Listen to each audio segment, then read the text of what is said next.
Buenas tardes. El nombre mío es Juan Carlos Rodríguez Barrera. Soy neuropsicólogo infantil, profesor de la Facultad de Medicina. Pertenezco al Departamento de Pediatría y Puericultura de la Universidad de Antioquia. También soy miembro del equipo de Gestión Clínica, Promoción y Prevención de la ES Metrosalud. Y voy a estar con ustedes acompañándolos en la presentación de esta teleconferencia. Entonces queremos agradecer a la Gobernación de Antioquia y a la Secretaría Seccional de Salud por facilitarnos pues el apoyo para la difusión de esta información. Entonces la idea es que podamos hablar un poco acerca del desarrollo, de algunas de las características generales del mismo, mirar un poco la parte de características de instrumentos y meternos a hablar de la escala abreviada del desarrollo y particularmente de algo que se llama los cocientes de desarrollo, que realmente constituye como un aporte nuevo a la evaluación de los niños. Entonces vamos a tratar como de integrar esto. Sabemos pues que desde IEPI tienen una metodología de evaluación que es diferente y la idea es poder como mostrar otra forma de ver el desarrollo de los niños. Entonces, en este caso, vamos a intentar pasar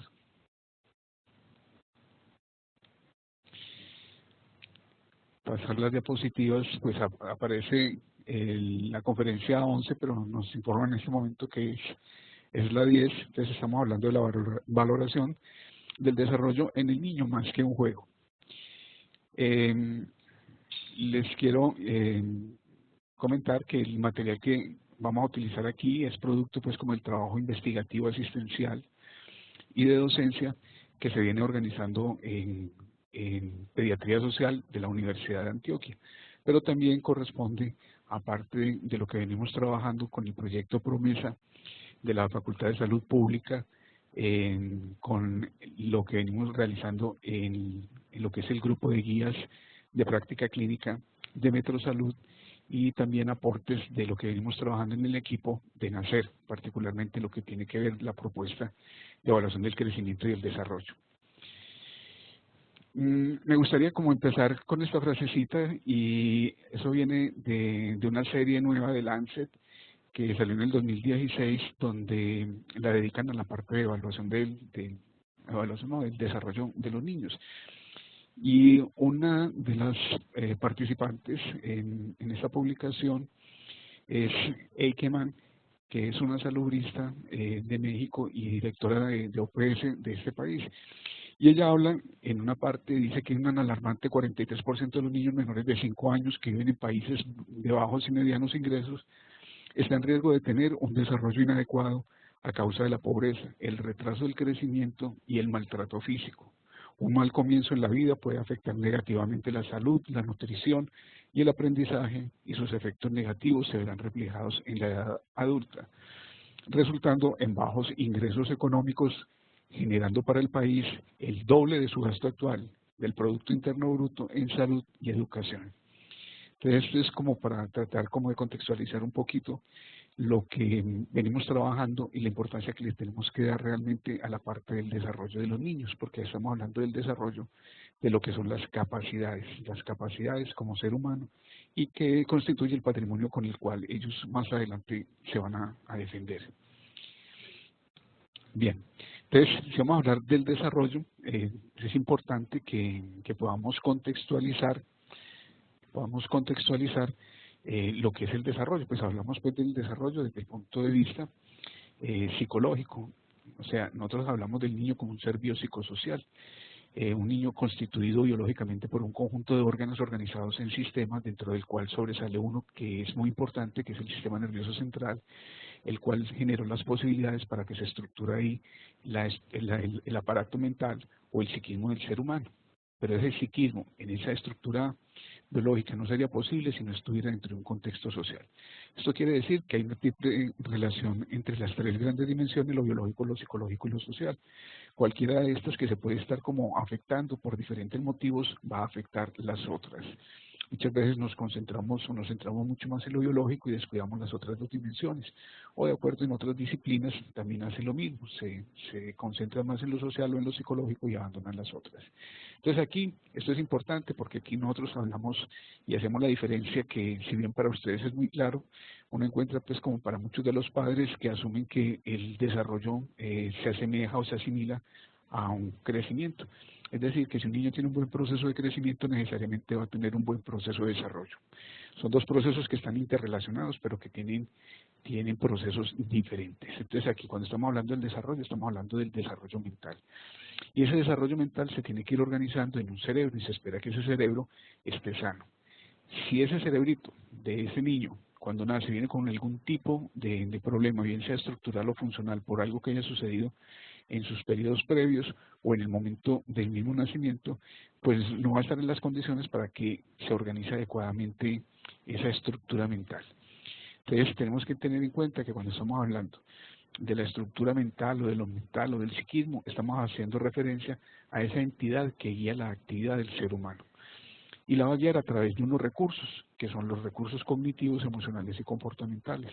Esos recursos no están listos en el momento del nacimiento, se tienen que ir organizando paulatinamente durante el curso evolutivo, durante el curso de vida. Esos recursos también van a depender de la información, bien sea la información genética o también de la información ambiental. Cualquier modificación en alguno de estos va a generar alteraciones en ese proceso de desarrollo. ¿Cuál es la finalidad de estos recursos? ¿Sí? La finalidad es que pueda el niño realizar las mejores adaptaciones y transformaciones al medio. Cuando el niño no puede tener un proceso de adaptación adecuado, de funcionamiento adecuado, es cuando estamos empezando a hablar de alteraciones del desarrollo o alteraciones a nivel mental. Lo que generalmente nos especifica cuando hay una patología a nivel mental es cuando dice que hay un deterioro clínicamente significativo en el funcionamiento habitual, en este caso del niño, en los entornos en los que transcurre su vida. En el niño, ¿en dónde transcurre la vida? Pues en el núcleo familiar, en el entorno escolar o en el entorno social inmediato. Aquí, por ejemplo, tenemos un esquema que de pronto nos puede ayudar un poquito como a mirar lo que estábamos hablando. Aquí estamos hablando del desarrollo mental y decimos que se tienen que ir organizando un conjunto de recursos cognitivos, emocionales y comportamentales, los cuales les va a permitir a los niños hacer los afrontamientos, las adaptaciones y las transformaciones. Estos recursos se van a ir organizando, como venimos hablando, en un cerebro, y este cerebro va a depender de la información genética, más de toda la información proveniente del ambiente. Esta interacción entre ambientes y genes, lo que se conoce como epigenética, que también tiene un papel muy importante en lo que es la parte del desarrollo. Entonces, cuando realmente no se está dando ese proceso de organización a nivel del desarrollo, entonces cuando hablamos de las alteraciones, que son muchas, es que tiene que ver con aquello que muchas veces nos piden que hagamos dentro del sector salud, evaluar el desarrollo de los niños para mirar si viene bien, si viene de pronto con algún tipo de ventaja, pero generalmente lo que tratamos es de poder identificar tempranamente si hay algún tipo de alteración. Entonces, a nivel cognitivo, pues uno puede encontrarse las alteraciones en el desarrollo del niño, por ejemplo, a nivel del lenguaje. En estos casos estamos hablando de las disfasias, diferente de lo que son las alteraciones del habla. También podemos encontrar alteraciones o se evalúa cómo se está organizando las funciones motoras, que venían a ser las praxias, o la capacidad de reconocimiento sensitivo sensorial, que aquí hablamos de las nocias. También es importante mirar cómo se va organizando la atención. La atención no está lista en el momento del nacimiento, se tiene que ir organizando paulatinamente, con lo que contamos inicialmente, es con una atención que se llama involuntaria o fásica, que sobre esta se va organizando una atención que es voluntaria o tónica y depende de las características de ese sistema nervioso central, particularmente del cerebro, específicamente de la región prefrontal, o la memoria. También la memoria tiene que irse organizando de acuerdo con las diferentes categorías que tienen de procesamiento de información. El pensamiento también es una función cognitiva que debe ir organizándose. Más adelante, cuando estas funciones ya están organizadas de una forma básica, alrededor de los 5 o 6 años, ya empiezan otros retos cognitivos como son el aprendizaje de la lectura, la escritura y el cálculo. Y cuando no se desarrollan adecuadamente, pues estamos hablando de las dislexias, disgrafias y descalculias. Y hay que tener en cuenta que muchas veces esos problemas que están presentando en el escolar frente a este tipo de aprendizajes son herencia de problemas que sucedieron más tempranamente con estas funciones y que no las detectamos o las dejamos pasar. Y pensamos que eso se iba a organizar solito y realmente no. O sea que lo que sucede en el lactante y en el preescolar, y si no se resuelve, se le carga al escolar. Y lo que no se resuelve en el escolar se le va a cargar negativamente al adolescente, que eso es lo que muchas veces vemos ya en parte de las consultas en salud mental en el adolescente, muchas veces que son cosas que han venido de antes y no se han podido identificar o no se han querido identificar o no se les han querido dar un manejo. A nivel emocional, pues hablamos de alteraciones, alteraciones en el desarrollo.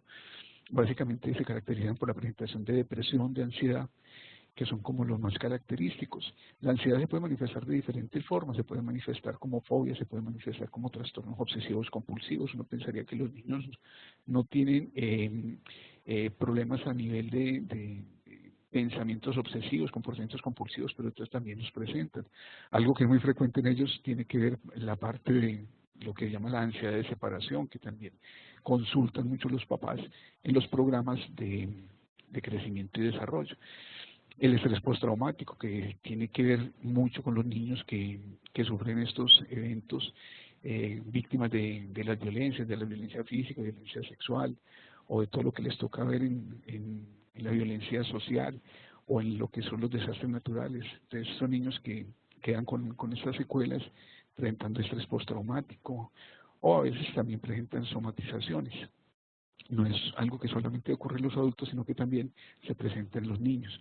Muchas veces los problemas de ansiedad y depresión no se reflejan directamente, sino que a veces se reflejan como a través de otro tipo de sintomatología, o sea, cuando hay alteraciones de la alimentación, de la eliminación, del sueño. Ahí podemos sospechar, no estamos diciendo que se diagnostica directamente, pero sí podemos sospechar que puede haber un componente emocional. Y a nivel de los recursos cognitivos, conductuales o comportamentales, pues lo que más podemos encontrar como parte de las alteraciones del desarrollo de los niños tiene que ver es, por ejemplo, con el déficit de atención y hiperactividad, los niños que presentan el patrón como de desobediencia reiterada, constante, de rechazo hacia la autoridad, que tiene que ver con los niños con trastorno posicionista desafiante o con situaciones que son mucho más complejas, que venían a ser los trastornos disociales. También hay otro que tiene que ver con los problemas de perturbadores de la conducta, que es el control de impulsos. Bien, eso simplemente es como para reflejar un poco la creciente demanda de servicios de atención en salud mental en población infantil. Aquí estamos hablando básicamente de lactantes y preescolares, que están en azul, y en rojo, que sería o lo que correspondería a los niños en edad escolar. Y lo que vamos encontrando, pues, es que si bien no hay un crecimiento año muy significativo en lo que tiene que ver la demanda de atención para los niños preescolares y lactantes, lo que sí podemos ver es que es muy acentuada, o el crecimiento es muy alto en lo que tiene que ver los niños en edad escolar, y es por lo que estamos hablando. Lo que no se resuelve en edades más tempranas, eso se le va a ir cargando a la edad del escolar. Y si uno pasa para la etapa del adolescente, también hay un incremento considerable de las demandas de atención en salud mental para esta población con respecto a los niños escolares y preescolares. Aquí, por ejemplo, en el 2015, estas son estadísticas de la Secretaría de Salud de Medellín, donde dice que se realizaron 28.638 consultas en salud mental para niños, niñas y jóvenes, y donde los principales problemas por los que se demanda atención son el TDAH, el oposicionista desafiante, y el trastorno disocial. Todos estos corresponden al área comportamental, pero también hay algunos otros que son desde la parte cognitiva, como serían los trastornos del lenguaje y del habla y los trastornos de aprendizaje. Se dice que más o menos una tercera parte de toda la consulta en salud mental es correspondiente para la población infantil. Pero si uno mira un poco más, se encuentra cosas como, por ejemplo, que es en la parte de lo que tiene que ver con lo emocional. Y aquí en lo emocional, pues aquí simplemente es mirar lo que proviene de los efectos de la violencia en el caso de los niños. Más o menos dentro de de toda la estadística en violencia, de los diferentes tipos de violencia física, sexual, por negligencia y demás, la mitad corresponde a la población infantil. Y estos niños realmente, pues donde queda la secuela es más que a nivel del comportamiento o más que a nivel cognitivo, es a nivel emocional. Entonces también habría que agregar estas cifras que están afectando el desarrollo, están reflejando la afectación del desarrollo de los niños. Entonces muchas veces pensamos que estamos haciendo una evaluación del desarrollo simplemente cuando aplicamos una escala, que estamos evaluando la motricidad gruesa, fina, la parte de interacción o la parte del lenguaje, cuando realmente el desarrollo es muchísimo más complejo de eso. ¿Cuáles son las principales características entonces que tenemos frente a lo que es el desarrollo de los niños? Entonces aquí lo que tenemos es lo siguiente. Podemos hablar de estas características y decir, por ejemplo, que el desarrollo, una de las características es que el desarrollo es multidimensional. ¿Qué quiere decir? Que en él van a confluir elementos de múltiples dimensiones. Hay una dimensión que es cognitiva, hay una dimensión que es comunicativa, una dimensión que es ética. Ahorita vamos a ver un poquito de eso, pues por lo menos para nombrarlas, para mirar que no es simplemente lo que a veces miramos que es desde lo cognitivo, lo que son las praxis, no sé si lenguaje, sino que son muchísimas más. Hablamos también que el desarrollo es integrado, quiere decir que diferentes procesos o procesos diferentes van a estar interrelacionados. Decimos que es cíclico, que hay continuidad y discontinuidad. O sea, en el desarrollo a veces podemos ver que un proceso va avanzando muy bien y en un momento se detiene, ¿cierto? Y después más adelante vuelve a arrancar. O a veces algún proceso o alguna función o alguna habilidad o capacidad puede empezar a presentar un avance y a veces puede presentar retrocesos. Pero son retrocesos parciales, no son significativos, diferentes a lo que se pueden observar en procesos ya cuando hay una entidad patológica o un proceso que ya puede ser de involución o degenerativo. En estos casos simplemente estamos hablando que algo que está haciendo el niño en un momento a otro como que puede tener una especie de retroceso parcial.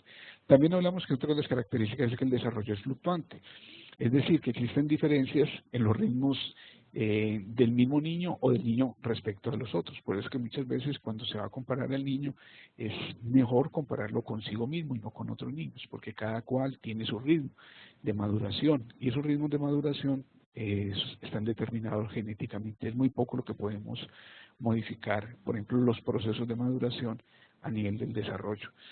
Más o menos sucede lo mismo con la parte del crecimiento. No podemos acelerar un proceso de crecimiento. Por más comida que se le dé a un niño, no es que va a aumentar mucho más la talla. Lo que lo puede colocar es en sobrepeso. Algo parecido sucede aquí cuando estamos hablando del desarrollo. Decimos que es sincrónico y diacrónico, o sea que los procesos los podemos estudiar en un momento específico y qué es lo que está sucediendo o hacerle el seguimiento a través del tiempo. Decimos que es dinámico, es cambiante, es móvil, no es estático. Y ese dinamismo es producto pues como de las rupturas del equilibrio que generalmente se va encontrando el niño cada vez que se encuentra en una situación problemática, moviliza todos los recursos hasta lograr los nuevos procesos de equilibrio, nuevos procesos de organización de información. Pero también hay que tener que el desarrollo, hay temporalidad, hay secuencialidad y hay regularidades. Y esa temporalidad, secuencialidad y regularidad es lo que nos ha permitido que contemos con lo que llaman las escalas de desarrollo, las pruebas de desarrollo o los test de desarrollo. O sea, el desarrollo no es anárquico, ni azaroso o aleatorio. Tiene también su propio principio de organización. Bien. Eso es lo que estamos hablando ahorita, que es multidimensional. Aquí podemos ver cómo diferentes dimensiones van a conformar el desarrollo del niño, lo cognitivo, lo que hablamos ahora de los procesos, por ejemplo, de pensamiento, memoria, atención, náuseas, praxis, lenguaje. La dimensión comunicativa, una dimensión ética y moral, también conforma parte del desarrollo del ser humano, que en el niño se empieza a organizar en los primeros años de vida. Una dimensión corporal que tiene que ver más que todo como con la parte de lo que es el desarrollo físico, que podríamos decir que corresponde más a la parte del crecimiento, pero aquí hemos dicho que lo vamos a separar un poco. Una dimensión espiritual, una dimensión socioafectiva y una dimensión estética, lúdica, incluso podemos decir que hedonista. O sea, todas estas dimensiones constituyen lo que es el desarrollo del niño o el desarrollo del ser humano. Todos contamos con estas dimensiones organizadas de una o de otra manera. Bien. Aquí lo que estamos hablando, que es integrado, que diferentes procesos y procesos diferentes están interrelacionados. Ustedes ven, por ejemplo, aquí en verde y en rojo, procesos que están relacionados, por ejemplo, la parte de memoria, lo que es el registro, la retención y la evocación. Cada uno depende del otro. Se registra y a partir del registro se retiene y con esa retención se puede evocar. Pero hay procesos diferentes que entran ahí en juego, como por ejemplo serían los de atención, y que la atención, por ejemplo, arranque con un proceso de atención selectiva y que después baja a una atención sostenida. Pero si cualquiera de estos procesos, la parte selectiva o sostenida, se afecta, el proceso de evocación también se va a ver intervenido. Por eso es que a veces establecemos la relación entre atención y memoria, que un niño con un buen nivel de atención puede lograr un buen nivel de memoria, pero si hay algún proceso de atención que está fallando, la memoria también se va a ver afectada. Pero es lo que queremos decir, que son procesos diferentes y diferentes procesos que se interrelacionan. O en una forma mucho más sencilla es, por ejemplo, lo que es la lectoescritura. La lectoescritura va a depender de procesos que están interrelacionados. La parte de las praxias, las gnosis y el lenguaje se combinan para poder dar lugar a ese proceso de lectoescritura. Si alguno de estos está afectado, pues vamos a tener los niños que tienen las alteraciones en dislexia, disgrafia o discalculia. También hablamos pues de que es cíclico, que continuidad y discontinuidad, simplemente pues como para reflejar que hay avances y hay retrocesos. Algunos lo hablan que tiene una forma como de espiral el desarrollo. Y a veces más que retrocesos es porque los avances que puede tener un niño entran como en una zona que podemos decir que es una zona silente, donde se reorganiza internamente y después aparece con un nivel de complejidad mayor. Muchas veces las papás preguntan que por qué el niño venía realizando esto y después ya no lo está realizando, que si fue que se le olvidó, ¿cierto? O es que se está regresando, y no necesariamente tiene que ver con esto, sino que muchas veces entra en proceso de organización interna. Bien. Ya habíamos hablado de esto, de fluctuante, lo sincrónico, lo diacrónico, y de la temporalidad y secuencialidad.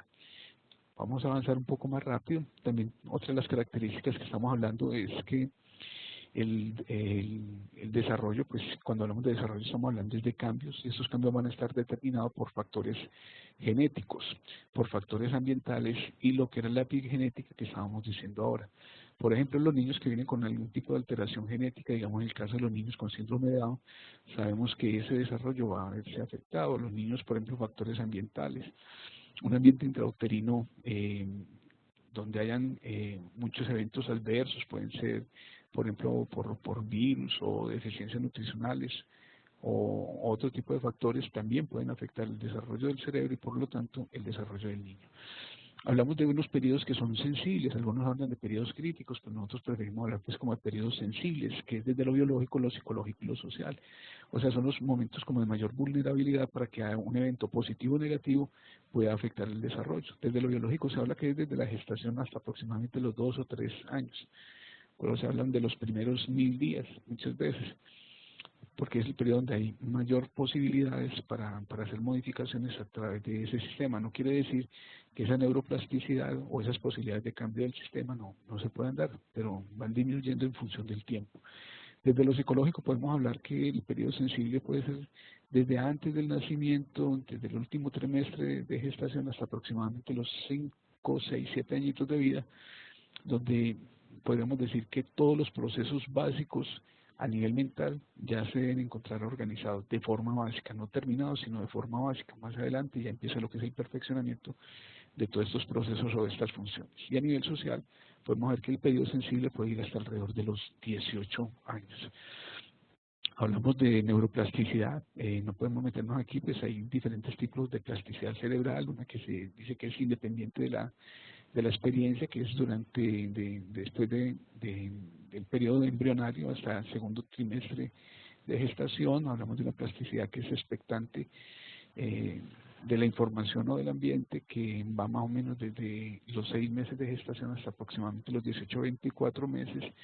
Aquí es donde se habla como de las ventanas de oportunidad para que determinados eventos ejerzan un efecto específico en la organización o funcionamiento cerebral, y ya después hablamos de una plasticidad que es dependiente del ambiente, que son todas esas modificaciones que podemos hacer cuando estamos encontrando problemas en los niños y en los niños muy pequeños, y que nos da la posibilidad de hacer la parte de habilitación, más que rehabilitación, de habilitación. Y otro elemento que tiene que ver con lo que es la lateralización progresiva de funciones y la equipotencialidad hemisférica. Vamos a ver si podemos ver en un video algo que nos explique un poquito esto. Este es el caso de un niño de una institución a la cual vamos con estudiantes de medicina de la Universidad de Antioquia. Este es un niño que tiene una esquistoencefalia, pues este niño le falta prácticamente la totalidad del hemisferio cerebral izquierdo. Y como vemos, pues ya ha empezado pues como a caminar y ha empezado a desarrollar el lenguaje. Entonces esto aquí nos está mostrando pues lo que podríamos decir, esa posibilidad de que el cerebro, pues los dos hemisferios tengan la misma equipotencialidad. El hemisferio izquierdo pues es el responsable pues de la organización del lenguaje, y en este caso se puede hacer esa transferencia, se viene haciendo hacia el hemisferio derecho, o sea, se va lateralizando progresivamente las funciones. Entonces esto es parte de esa plasticidad. Si podemos recapitular, pues no nos da pues como demasiado para ser pues muy profundos en este análisis, pero de todas maneras podemos mirar que dentro del análisis de los factores decimos que, digamos que en el caso de este niño, hay factores genéticos, factores ambientales, y la epigenética está jugando un papel importante. Podríamos hablar pues también de los periodos sensibles en este niño, por ejemplo, como sería el periodo biológico sensible desde lo psicológico, que apenas está en curso. Este niño en este momento tiene alrededor de 4 años, o en el momento en que está haciendo la grabación, porque ya está un poco más grande, y desde lo social. Aquí hablaremos también si realmente está sucediendo algo a través de la neuroplasticidad, del independiente, la expectante o la dependiente, y sobre todo en esto que queríamos mirar, que es la lateralización progresiva de funciones y la equipotencialidad hemisférica. Entonces podemos decir que es algo maravilloso el poder contar pues como con todas estas características, y saber que en este niño, por ejemplo, se están organizando esos recursos cognitivos, emocionales y comportamentales de una forma que de pronto no podríamos esperar, o en un principio que le negaron cualquier posibilidad de que este niño pudiera avanzar, y estamos dando cuenta que sí lo logra. Que el desarrollo de este niño también tiene las características de poder ser multidimensional, que es integrado, cíclico y fluctuante, y que tiene que ir buscando todo lo que es la adaptabilidad y la funcionalidad. Entonces, gracias como a esas intervenciones tempranas, aprovechando esa neuroplasticidad de esos periodos sensibles y mirando cuáles son los factores determinantes que están ejerciendo más poder, es que podemos actuar a nivel de él. Entonces, miremos que no es el desarrollo, simplemente la aplicación de una escala o de una lista de chequeo. ¿Cómo evaluar el desarrollo de los niños y de las niñas? Entonces, aquí tenemos algo que es importante que ustedes consideren, y es una línea temporal que va a los primeros 5 o 6 años de vida, en la cual hacemos como una separación. ¿Por qué? Porque es diferente evaluar un niño los primeros 5 o 6 años que ya cuando está como en el periodo escolar, que es de los 6 a los 11 años. ¿Qué sucede en los primeros 5 o 6 años? En los primeros 5 o 6 años lo que hacemos es evaluar la aparición de funciones. ¿Como cuáles? Como estas que aparecen ahí: la atención, la memoria, las praxias, las gnosis, lenguaje y pensamiento. Son algunas de las funciones que vamos mirando y que vamos evaluando. Esa es la función de nosotros: mirar cómo se organizan, cómo se estructuran, si hay algún problema en este curso evolutivo, y tomar las medidas pertinentes. Ya después de los 6 años, esas funciones ya han aparecido de una forma básica. Ya lo que va a hacer es, esas funciones se van a ir perfeccionando, y para eso vamos a utilizar diferentes tipos de instrumentos. En los primeros 5 o 6 años, en lo que tiene que ver con la aparición de funciones, entonces aquí lo que utilizamos son test de desarrollo, y nos van a dar una medida que se llaman cocientes de desarrollo. Y esos cocientes de desarrollo es una relación que se establece entre la edad madurativa y la edad cronológica, y nos da un valor, el cual lo vamos a a mirar dentro de una tabla y nos va a decir ese nivel de desarrollo del niño, si es normal, puede ser normal alto o muy alto, o si ya entra dentro de lo que llama una zona de retardos. La zona de retardos o retrasos, como le quieren decir, entramos en una, por ejemplo, de las puntuaciones, un niño que tenga cocientes por debajo de 85 a 70 entra en la zona de retardo madurativo. Cuando está por debajo de 70 entra en la zona de retardo patológico, y si es por debajo de 36, 35 entra en lo que se llama un retardo patológico extremo. En el caso, por ejemplo, del perfeccionamiento de las funciones, aquí ya no vamos a utilizar los test de desarrollo. Prácticamente no encontramos pruebas de desarrollo para niños que son mayores de 6 años. Aquí lo que vamos a encontrar es para el perfeccionamiento global de todas estas funciones, los test de inteligencia, que nos dan una medida que son los cocientes intelectuales, y esos cocientes nos permiten hacer como la graduación de esa capacidad. Entonces hablamos de un nivel normal cuando está entre 115 y 70 aproximadamente ese cociente, y por debajo de eso entra en lo que llaman la zona de retardo mental, que bien puede ser leve, moderado, grave o profundo. En este momento, más que hablar de retardo mental, se habla de una discapacidad intelectual, y se utiliza un nuevo paradigma donde no se centra mucho el análisis de lo que pasa en un niño con discapacidad intelectual en lo que son los valores de los cocientes, sino en otros procesos. Pero de todas maneras es simplemente pues como para que tengamos en cuenta. O podemos hacer evaluaciones del desarrollo teniendo en cuenta pruebas específicas, una prueba para memoria, una prueba para el lenguaje, una prueba para atención, etcétera. Y esos test específicos nos dan una valoración que se llaman los percentiles. Ahora bien, estas pruebas se pueden clasificar. Para los primeros 5 o 6 años tenemos dos tipos de pruebas dentro de lo que podemos hablar como de los instrumentos. Uno que son los test propiamente dicho y otro que son las escalas de tamizaje. Dentro de los test pues tenemos lo que son los test, yo veo una cosa aquí, bueno, no. La diferencia entre los test y las escalas es que los test de desarrollo son mucho, sirven es para diagnosticar, mientras que las escalas de tamizaje sirven es para sospechar, para presumir algún tipo de problema que presenten los niños. Los test de desarrollo son mucho más amplios, evalúan más funciones, demoran mucho más tiempo en su aplicación, son más especializados y requiere un buen entrenamiento y de buen soporte teórico, mientras que las escalas son más superficiales, evalúan menos áreas, el tiempo que consumen es mucho menor y no requiere pues como un entrenamiento muy profundo, pero en la medida en que tenga un buen entrenamiento y sobre todo un buen conocimiento teórico va a ser mucho mejor. Aquí vale pues como tener en cuenta en lo siguiente, porque muchas veces se hipertrofia los instrumentos sobre la capacidad del clínico, y realmente es mucho más importante la capacidad del clínico que los instrumentos como tal. Los instrumentos son una ayuda. Uno puede tener el mejor instrumento, el más avanzado, el más especializado, el mejor estandarizado, con los niveles de sensibilidad y especificidad mejores, pero si la persona quien está detrás del instrumento no está bien cualificado, lo que va a hacer, en vez de hacer una buena evaluación, va a hacer es un desastre. Lo mismo puede suceder, es en el caso contrario, una persona que tenga un buen nivel de formación a nivel del desarrollo de los niños, así sea con una escala de tamizaje elemental, puede hacer una muy buena evaluación. Entonces no pensemos que la evaluación pasa es por el instrumento. Es más importante que el instrumento, quién esté detrás del instrumento. Entonces, aplicar un instrumento lo hace cualquiera, evaluar con un instrumento no lo va a hacer cualquiera. Parece algo muy sutil, pero realmente es importante considerar. Eso es lo que podemos decir que son como dentro de las pruebas o dentro de los instrumentos que las instituciones a nivel nacional se utilizan más, algunas por recomendaciones del ministerio o de las guías de práctica clínica basadas en evidencia. Tenemos pues como lo que más podemos decir que se utiliza en las instituciones, digamos, públicas.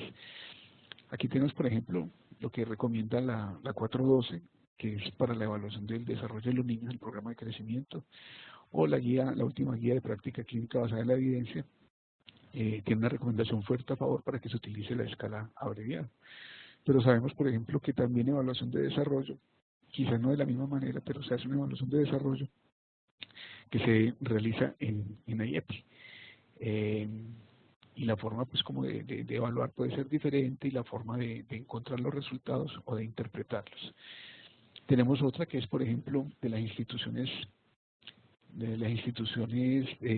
educativas, particularmente de lo de educación inicial o del programa de Buen Comienzo, de Cero a Siempre, que utiliza otro tipo de prueba, que es esta que tenemos acá, y esto que vendría a ser la escala abreviada del desarrollo 3, o sea, la nueva versión que va a reemplazar a esta, pero que todavía no ha salido, a pesar que en el último congreso de pediatría pues ya hicieron o mostraron cómo puede ser el instrumento.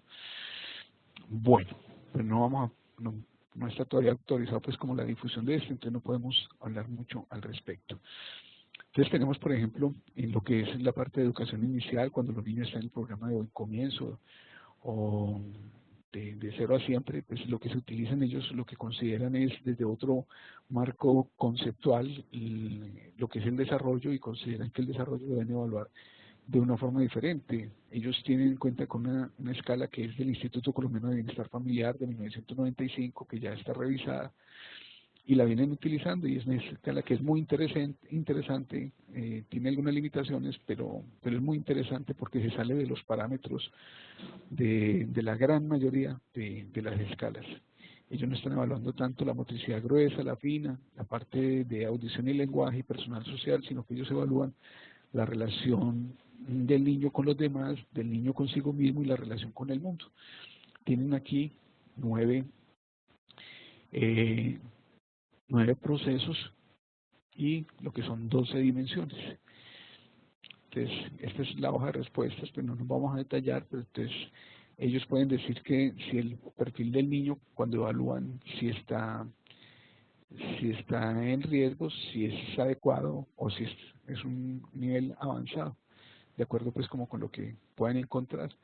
Entonces aquí están los rangos de edad y aquí están las dimensiones que se van a ir evaluando. Y de acuerdo pues como con lo que deben preguntar y lo que deben observar, le dan la calificación al niño si lo realiza o no. Si está dentro de su rango, entonces pueden considerar si es un proceso avanzado o normal, pues sería lo adecuado. Si está por debajo, está en riesgo, o si incluso tiene algunas dimensiones que están por delante de la edad, hablarían de un perfil avanzado. En el caso, por ejemplo, de la IEPI clínico, pues, perdón, de la estrategia de IEPI, en la IEPI clínico aparece esto como la parte de la propuesta. Y aquí pues nos habla pues como de los elementos que se tienen en cuenta para evaluar. Entonces, de la información sobre los factores de riesgo, todo el interrogatorio que se hace o se encuentra en la historia clínica que nos permite saber cuáles son los factores de riesgo, la opinión que tiene pues el cuidador primario del niño, la verificación, por ejemplo, la importancia que se le da a medir lo que es el perímetro cefálico y mirar pues los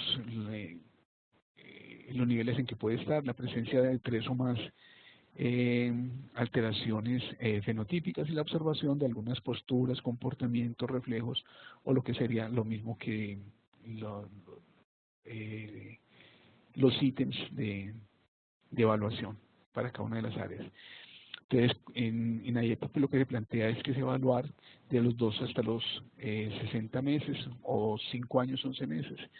Y se utilizan, tienen divididos pues como la prueba en 15 grupos de edad. En el primer año pues se realizan se pueden realizar 4 evaluaciones o hay 4 rangos en los que se puede observar cómo está el niño. En el segundo año pues se evalúan o se pueden ver el niño desde 2 rangos, desde de los 12 a los 18 y de los 18 a los 24, y ya después del tercer año pues los rangos de edad van a ir de a 6 meses, o sea de 36 a 42, de 42 a 48 y así sucesivamente hasta finalizar.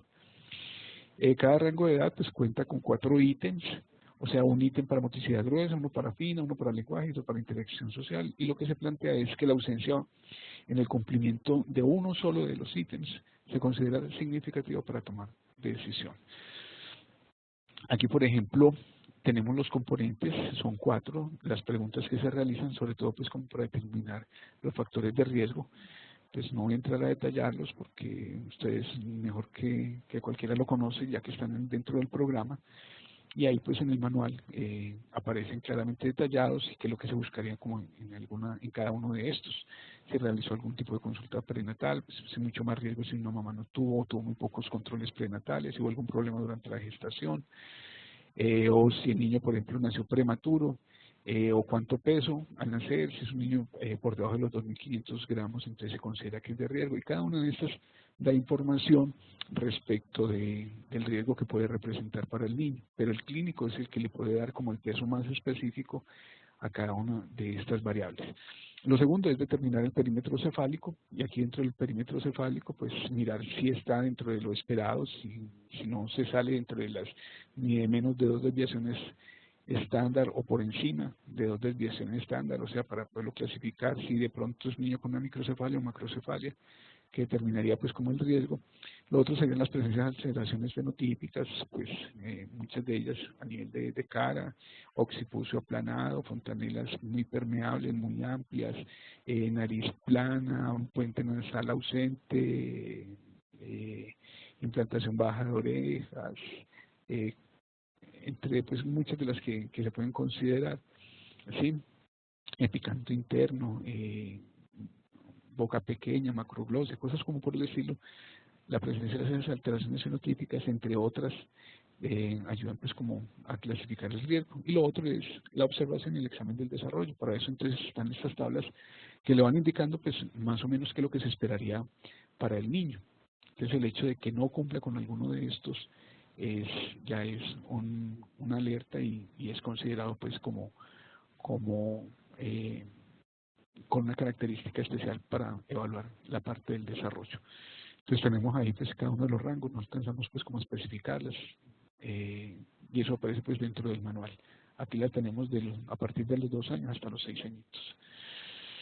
Y esto al final pues aparece en la tabla donde podemos decir si el niño puede tener un desarrollo normal, es decir, que cumple con todas las condiciones del grupo de edad y no hay ningún tipo de factor de riesgo, un niño que tiene un desarrollo normal con factores de riesgo, es decir, que cumple con todas las condiciones, con todas esas que estamos mirando, que se espera que haga en cada una de las áreas, pero hay uno o más factores de riesgo. Los niños que ya pueden clasificarse con riesgo problema del desarrollo, que son niños que pueden tener ausencia de una o más condiciones para el grupo de edad que pertenece, bien sea pues como a nivel de motricidad o en la parte del lenguaje, que existan algunas de estas, entonces ya empezamos a decir que es un niño que ya tiene riesgo en el problema del desarrollo. O ya lo otro, que ya sería un niño con probable retraso en el desarrollo si cumple uno de los siguientes criterios: la ausencia de una o más condiciones para el grupo de edad anterior a la edad del niño, ya no es solamente de la edad del niño, sino de la edad anterior. Perímetro cefálico con más 2 o menos 2 desviaciones estándar, y la presencia de 3 o más alteraciones fenotípicas. Esto es lo que plantea IEPI. Y al lado opuesto, en la columna a la derecha, pues entonces se encuentra pues que serían como las conductas a seguir en el caso de los niños. Entonces, esto es lo que se espera que se haga en las evaluaciones de desarrollo, dentro de la consulta, bajo la estrategia de IEPI. Pero nosotros vamos a mostrar es lo que nosotros hemos venido trabajando de evaluación del desarrollo desde la escala, que nos da como la posibilidad de hacer una clasificación un poco más precisa. En la nueva escala pues se va a hablar es de los niños que tienen un desarrollo esperado, los niños que están en la zona amarilla estarían en alerta de problema, y los en rojo quedarían como en sospecha de problema. Es un poco parecido a las categorías que trabaja como IEPI, pero realmente a veces no queda muy claro aquí entre sospecha y alerta, pero no me trato es como hablar de esta escala todavía. Esta es la escala que la mayoría de ustedes la conocen, pues para las personas que no la conozcan, esta es la escala abreviada, la parte frontal, la parte final, o el verso y el adverso de la evaluación que ya vamos a mirar, y lo que evalúa, que son las 4 áreas: motricidad gruesa, motricidad fina, el área de audición y lenguaje. Es una escala que está diseñada para evaluar 10 rangos de edad, o sea que desde el primer trimestre de vida hasta los 6 años. En cada rango de edad se utilizan tres 3 ítems, a diferencia, por ejemplo, de lo que nos muestra en IEPI, que se utiliza solamente un ítem, ¿sí? O sea que aquí tendríamos 120 ítems para evaluar el desarrollo de los niños. Y al final aparece una tabla, pues, que es con los valores normativos o los parámetros normativos que nos van a decir cómo está el niño. Este es un instrumento que fue estandarizado en 16.180 niños en las diferentes regiones de todo el país. Es una prueba, pues, que está normalizada, cuenta con niveles de confiabilidad y de validez. Y es utilizada desde hace varios años. Y nos puede informar el desarrollo de un niño, pues si se va a encontrar en alerta en un nivel medio, medio alto o alto. Realmente no nos preocupa tanto los niños que están en estos niveles de medio, medio alto o alto, sino los niños que entran o caen dentro de lo que son las alertas. En esos casos, estos niños que están en alerta, tenemos que pensar que muchas veces o tradicionalmente nos quedamos sin saber esa alerta qué tan importante era, si era algo que tendríamos que colocarle mucho cuidado o es algo que no es muy significativo. Entonces realmente para poder saber eso empezamos a desarrollar desde la Universidad de Antioquia, específicamente desde Pediatría Social, una forma de cualificar esa alerta y poderla convertir en lo que son los cocientes de desarrollo. ¿Qué son los cocientes de desarrollo? Un cociente de desarrollo es una estimación del nivel evolutivo que ha alcanzado un niño en determinada área o función. Entonces no decimos que es una medición porque no es una medición exacta, es una estimación, es una aproximación al nivel que ha alcanzado el niño. ¿Y cómo sabemos eso? Básicamente a través de una relación que se establece entre la edad madurativa y la edad cronológica del niño. Y eso lo multiplicamos por 100. La edad cronológica pues la tenemos nosotros desde el momento del nacimiento hasta el momento en que hacemos la evaluación, salvo en los casos pues que si es un niño prematuro que tenemos que hacer la corrección con esa edad gestacional. O sea, la edad gestacional se corrige hasta las 40 semanas. ¿Qué quiere decir? Que si un niño que nació de 32 semanas, la tenemos que corregir a las 40, o sea que ese niño, en el momento en que vamos a evaluar, digamos que el niño tenía 12 mesecitos, pero como fue prematuro, de 32 semanas, le tenemos que quitar esas 8 semanitas que corresponden a 2 meses. Entonces, en el momento de evaluar a ese niño, no lo vamos a comparar con un niño de 12 meses, sino que le vamos a hacer la corrección y va a quedar como un niño de 10 mesecitos. En esos casos, esos casos los vamos a hacer hasta que el niño ya tenga los 24 meses. Después de los 24 meses no hacemos corrección en los niños que son prematuros o pretérminos, solamente hasta los 24 meses, a diferencia de lo que plantea IEPI que la hacen hasta los 12 mesecitos. Nosotros la hacemos hasta los 24. Bien. Entonces, una vez que se obtiene un cociente de desarrollo, entonces lo comparamos con la tabla en la tabla de clasificación del nivel de desarrollo de Bianchi, y aquí nos dice cómo se va a encontrar un niño, que ya vamos a mirar. Entonces nos puede decir que está alto, normal, retardo madurativo, patológico o un retardo patológico extremo. ¿Cuál es la diferencia entre un retardo madurativo y un retardo patológico? El retardo madurativo decimos que es algo que puede ser una parte, algo más temporal, puede ser una desaceleración en el curso evolutivo de un niño producto de alguna situación adversa que ejerce un efecto temporal. Decimos que puede ser un hecho de una hospitalización, una cirugía, un cambio de cuidador, alguna situación dentro del ambiente del niño que puede generar esa desaceleración o un proceso pues de algún tipo de morbilidad que pueda ejercer, pero que una vez que se interviene o se supera, el curso evolutivo del niño vuelve y avanza. Mientras que cuando un niño ya cae dentro de lo que es un retardo patológico, en estos casos pues ya no está indicando que el efecto es mucho más grave, es una situación permanente o que puede deberse a una condición genética o adquirida. Y eso nos está diciendo que en estos niños no le podemos dar tiempo ni esperar, ¿sí? Mientras que en el retardo madurativo podemos tomar algunos correctivos, hacer algunas observaciones y modificar algunos eventos. En estos otros casos del retardo patológico ya necesitamos cosas mucho más específicas, más especializadas. Tenemos que avanzar en ese caso. En esos casos muchas veces necesitamos la ayuda de imágenes, pruebas de laboratorio o hacer interconsultas con especialistas. Entonces ahí ya no nos quedamos como con la alerta, que nos quedamos ahí sin saber si era muy importante o no. Con los cocientes nos da la posibilidad de graduar, ¿cierto? Aunque puede sonar para algunos muy disonante o molesto, pero grabamos aquí la parte del desarrollo del niño. Bien, entonces por ejemplo aquí tenemos un niño que tiene 21 mesecitos de edad y sacó la motricidad gruesa, digamos que sacó 12 puntos. ¿Cómo sería ese proceso de ese cálculo? Simplemente pues compartir un ejemplo muy práctico. Entonces vamos y buscamos dónde están esos 12 puntos de motricidad gruesa y eso nos dice que están aquí. Aquí nos dice que esa motricidad gruesa está en alerta. Pero si vamos a sacar cociente de desarrollo para saber qué tan significativa es esa alerta, siempre se busca por el nivel del medio esos 12 puntos que obtuvo para ver hasta dónde le alcanza esa puntuación o a qué le correspondería a un niño en un nivel medio. Y nos dice que se encuentra aquí.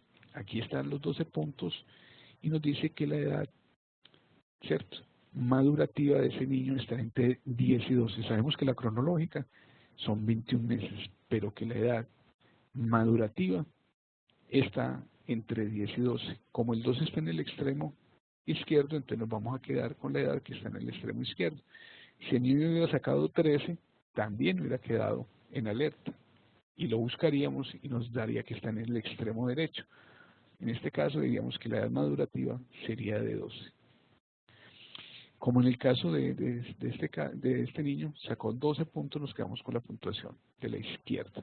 Es decir, que la edad madurativa en la motricidad gruesa le alcanza para hacer lo que es un niño de 10 mesecitos. Mire que tiene 21, pero apenas está haciendo en motricidad gruesa lo de un niño de 10 meses. Entonces, si eso lo traducimos en la fórmula, pues aquí miramos cociente de desarrollo, la edad madurativa y la edad cronológica. La edad cronológica decimos que son 21 meses y la edad madurativa serían los 10 mesecitos. Que al hacer aplicar la fórmula nos da que está en un 47.6%. Si nos vamos para la tabla de clasificación de riesgo de Bianchi, nos dice que ese 47 está acá.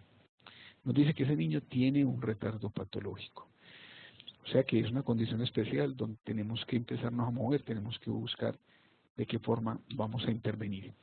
¿Qué hacemos en esos casos? Entonces podemos utilizar lo que es un flujograma que venimos manejando, donde por ejemplo en un programa de crecimiento y desarrollo que se puede evaluar al niño y miramos si el niño tiene un desarrollo normal, si el desarrollo dio normal, o sea los cocientes de desarrollo son normales, se hace todo lo que es la educación en salud, se trabaja todo lo que es crianza humanizada, se hace la inducción a los programas intramurales y extramurales, ¿sí? Y dentro de la extramuralidad pues está lo que es educación inicial, los programas de 0 a 100, los programas de recreación y deporte, de cultura. Pero también tenemos que mirar si ese niño tiene alguna condición, que es, pues no estamos dentro de la extramuralidad, sino que vamos a mirar la intramuralidad. Pero aquí nos preguntamos si el niño es sano. Si no es sano, pues se atiende bajo la estrategia IEPI, y dentro de la estrategia IEPI sabemos que están muchos de los componentes, o deben estar los componentes de detección temprana y protección específica para él. Ese niño debe volver al programa de crecimiento y desarrollo, pues después para volver el ciclo. Si ese niño no tiene un desarrollo normal, entonces clasificamos el riesgo, decimos si tiene un retardo patológico, ese niño ya debería pasar esa consulta médica para remisión, pero si no es un retardo patológico, entonces debe ser que tiene un retardo madurativo, y si es un retardo madurativo, hacemos la detección e intervención del riesgo, y hacemos la reevaluación máximo en 3 meses, puede ser entre 1 y 3 meses, de acuerdo con la edad. Los más pequeñitos se hacen las evaluaciones mucho más rápido, los más grandes se pueden esperar hasta los 3 meses. Tenemos aquí, miramos si el niño mejoró, entra todo el ciclo del niño que venía con un desarrollo normal. Pero si el niño no mejoró, entra dentro del ciclo del niño que tiene retardo patológico. Y aquí la consulta, pues se debe clasificar mejor el riesgo, lo que se encontró ahí, si el déficit de motor, pues dan los elementos para una remisión a fisiatría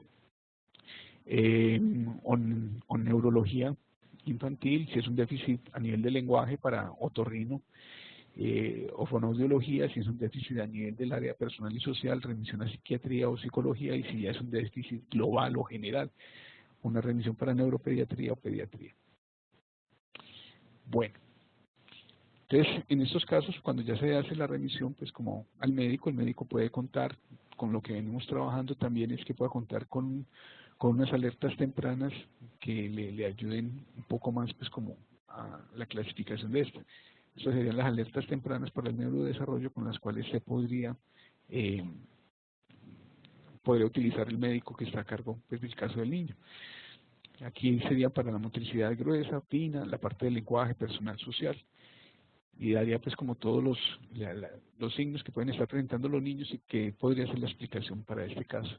Y eso estaría para el primer semestre, hasta alrededor de del cuarto semestre. Por ejemplo, aquí, en el caso de este niño que estamos mirando, que sacó, obtuvo un cociente de 47.6 que le daba un retardo patológico y pasaría pues como a la evaluación. Y en la parte de motricidad gruesa, entonces, por ejemplo, aquí en el cuarto semestre, que es próximo al que está él, entonces dice, se constituye en señal de alerta en el desarrollo motor grueso al finalizar el tercer semestre de vida, la persistencia de algunos de los signos de semestre anteriores, no camina, lateralización al desplazarse, caídas hacia atrás, pérdida constante del equilibrio, menos de 5 pasos sin apoyo. Entonces dice, ¿qué puede estar pasando? Dice, los retardos patológicos en esta área, es decir, cocientes de desarrollo por debajo de 70, la presencia de varios de estos signos de alerta, puede ser presuntivos de una insuficiencia motora de origen cerebral o parálisis cerebral infantil. Mire que aquí no estamos diagnosticando, sino que estamos dando la presunción. Segundo, es importante considerar factores de riesgo pre, peri y postnatales, evaluar reflejos, tono, fuerza, movilidad y postura. Y por último, considerar la interconsulta con neurología infantil o fisiatría. Esto simplemente son sugerencias, ya el clínico, el médico que está a cargo del caso, pues ya determinará con toda la evaluación que él pudo o puede estar teniendo. Por ejemplo, en lenguaje, simplemente pues como para colocarle, digamos que en un primer semestre de vida. Entonces, un niño que alrededor de los 6 meses que se está evaluando y dice, por ejemplo, que esté presentando llanto débil, ausencia de risas o de gestos, ausencia o baja respuesta a estímulos sonoros, no responde a los cambios de entonación, indiferencia hacia la voz del cuidador, no ha empezado a vocalizar sonidos, o la disminución del juego vocálico. Entonces, esto podría ser presuntivo de hipoacusia congénita o adquirida, retardo en mielinización, privación afectiva o ambiental.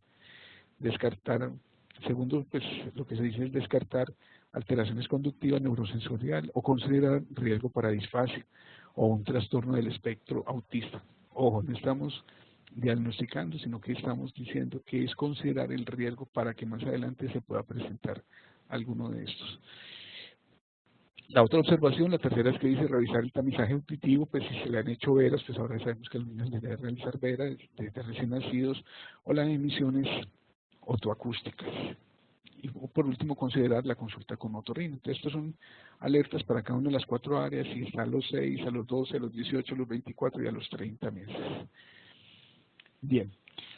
Lo otro es que podemos tener ya, estamos tratando también de trabajar con una tabla, así como se hace en crecimiento, que se puede graficar el peso y la talla. Aquí podemos graficar los cocientes de desarrollo, y esto nos permitiría poder visualizar cómo va el curso del desarrollo de un niño. Este es un caso real, y aquí con las mediciones que se estaban haciendo, veíamos que el niño estaba por un retardo madurativo, pero realmente no se estaba haciendo nada y estaba ya cayendo en la zona de un retardo patológico. Aquí fue donde se empezaron a hacer las intervenciones y se empezó a observar que el niño salió del retardo patológico, volvió al retardo madurativo y ya después empezó con un nivel de desarrollo medio.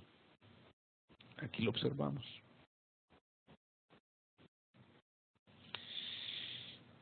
Otro de los elementos pues aquí como importantes como para considerar es el hecho de que podamos utilizar lo de los cocientes de desarrollo, no solamente pues con los niños que tradicionalmente pues los observamos en los controles de nosotros, sino los niños con discapacidad.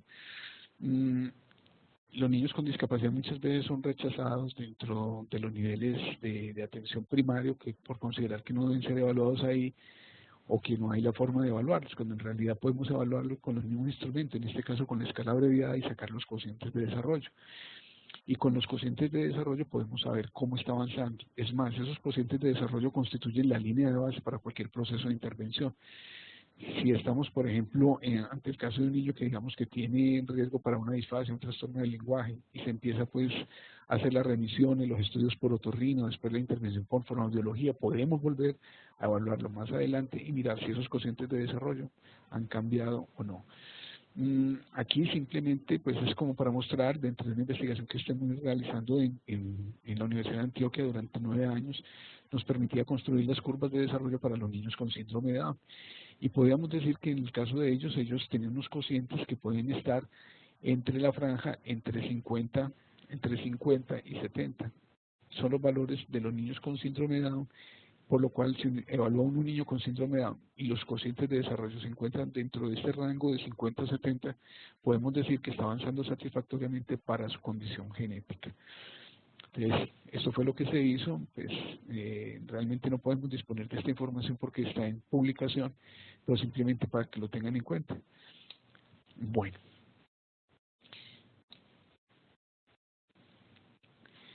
entonces los niños que tengan cualquier tipo como de discapacidad pueden ser evaluados sin problema utilizando por lo pronto la escala abreviada, sacando los cocientes y pudiendo clasificar estos cocientes. Entonces, volviendo aquí a lo que estamos hablando ahora, es para que veamos que muchas veces tenemos la concepción errada que hacemos evaluación integral del desarrollo de los niños y realmente pues no estamos haciendo la evaluación integral. Solamente cuando estamos haciendo la evaluación nos concentramos en estos 3 procesos: lenguaje, praxis y gnosis, pero desconocemos mucho de lo que está pasando en cada una de estas áreas o dimensiones. Y por eso es que muchas veces llegan los niños después de los 5 o 6 años a presentar problemas y decimos qué es lo que está pasando, si ese niño estuvo en un programa de crecimiento y desarrollo o estuvo en consultas bajo la estrategia de IEP y no le detectaron nada, y realmente es porque nos estamos quedando solamente con estos procesos y estamos desconociendo lo que está sucediendo en estas otras dimensiones, en lo cognitivo, o no estamos detectando los riesgos que pueden tener a nivel emocional o comportamental.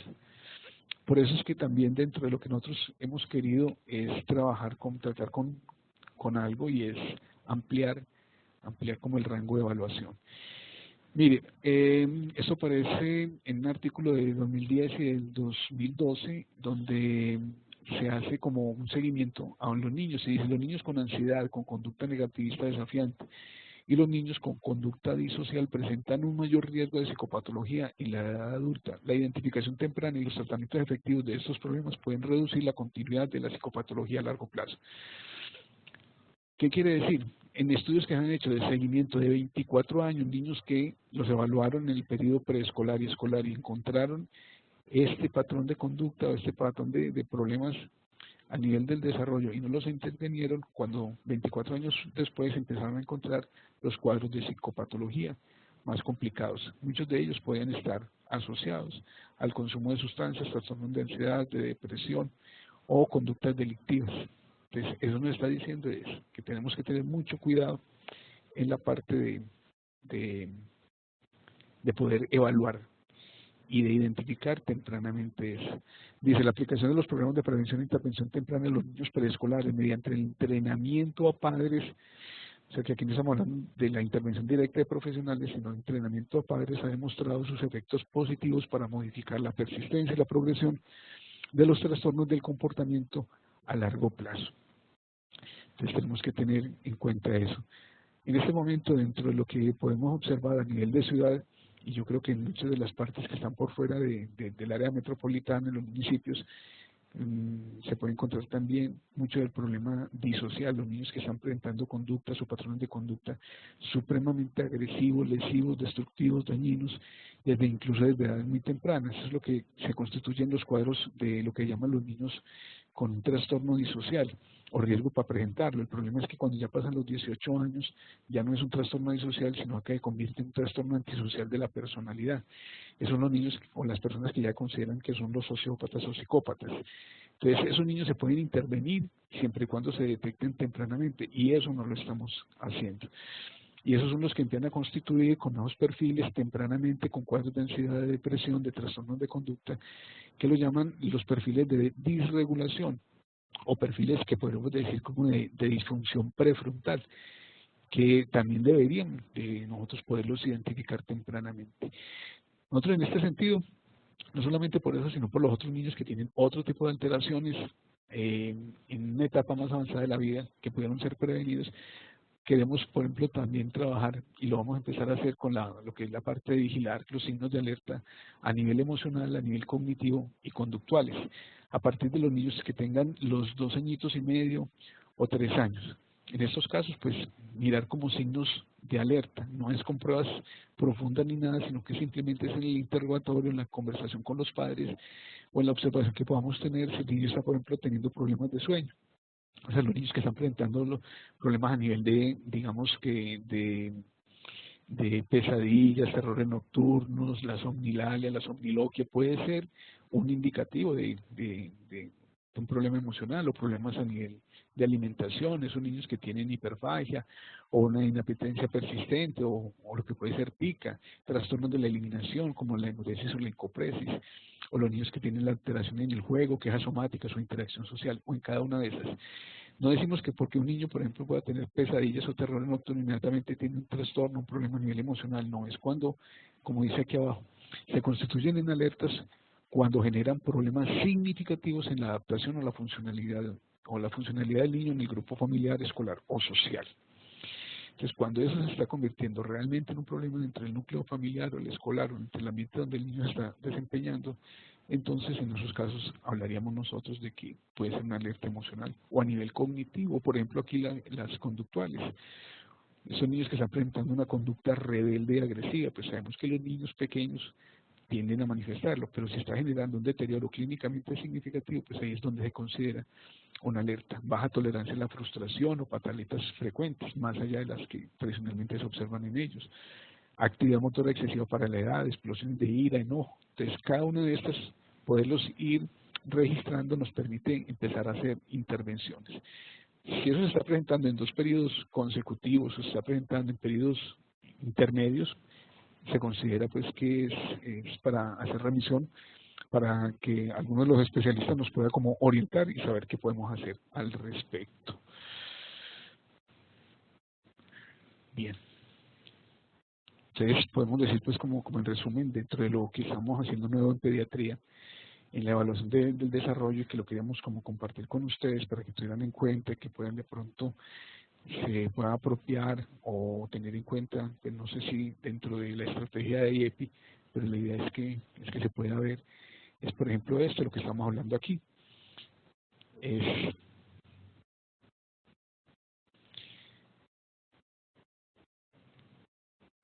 lo de los cocientes de desarrollo, lo del flujograma para tomar la, la definición o la decisión de qué podría ser lo más adecuado en estos casos, las alertas tempranas para el neurodesarrollo y la parte de poder graficar el desarrollo de los niños. A nivel de complementar las evaluaciones, pues estaría lo que haríamos nosotros, o lo que se puede hacer es a nivel de detectar los riesgos que pueden haber a nivel emocional, cognitivos o conductuales, más allá de lo que se aplican de las pruebas o escalas de desarrollo. Y lo otro que tiene que ver es con lo que sucede con los niños después de los 5 o 6 años, porque dentro de la nueva guía de práctica clínica se considera que el que el crecimiento se debe realizar hasta los 10 años, pero la parte del desarrollo la consideran que solamente hasta los 5 años. Entonces uno se pregunta, bueno, ¿y qué pasa con el desarrollo de los niños después de los 5 o 6 años? ¿Por qué la eliminan? ¿Por qué no se considera importante? Sabiendo que muchas de las cosas que suceden ahí van a tener repercusiones en la edad del adolescente. Bueno, entonces ya terminamos con esto. Queríamos hablar pues y decir, por ejemplo, lo siguiente para finalizar: un desenlace favorable del curso del desarrollo del niño y la niña, el adolescente y el joven deberá tener un impacto positivo en el desarrollo humano y en la construcción de capital social necesarios para la reducción y la superación de las brechas de inequidad, desigualdad de género, de clase y de grupo étnico. Esto es mucho desde lo que se plantea de una filósofa norteamericana que es Martha Nussbaum, que habla del desarrollo de capacidades como la parte central del desarrollo humano y que ese desarrollo de capacidades se da en construcción en las etapas más tempranas donde hay que tener más vigilancia y cuidado. Por último, decir que dejar al tiempo que resuelva lo que pasa a los niños es negligencia y es otra forma de violencia ejercida hacia ellos.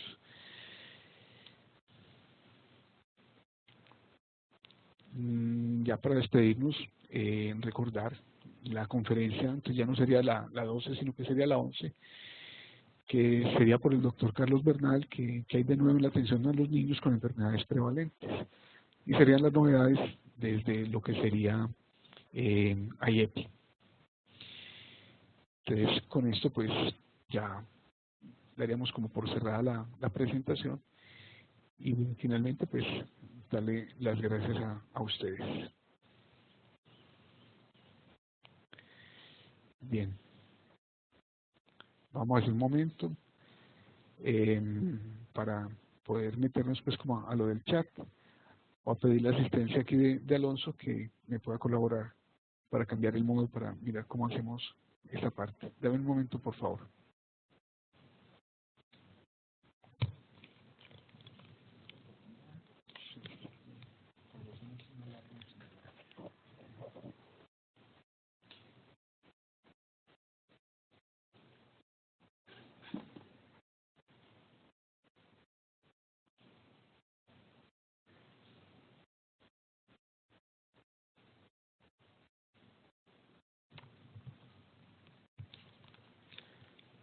Bueno, recuerden que pueden elaborar sus preguntas por escrito en el canal chat. El canal PIR no estamos pendientes de él, solamente vamos a estar pendientes del canal PI chat. Ya hay preguntas, entonces en lo que nos queda de tiempo vamos a tratar de responderlas. Hay bastantes preguntas.